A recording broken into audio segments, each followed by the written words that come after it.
di Paraban ku si bapak genep bulan eta. Da disada manuk mah. Sok tukang manuk aya di dia sok manuk kurung dietakeun ketrakan we ketrakan manuk. Genep sasi disada manuk mah.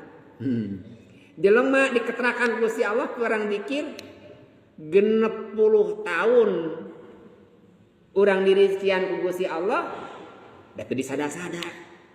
Kita dikir teh teu disada-sada. Dan non eueuh hatena pada rezeki ti Gusti Allah teu eureun-eureun. Elehkeun ku manuk genep bulan geus disada. Jelema diadak dikir walau aturan atuda. Maot mah kakara ingat ka Gusti Allah. Ulah nungguan geus maot. Ti ayeuna keneh. Bahkan ibu punten biasa mun teh mah ibu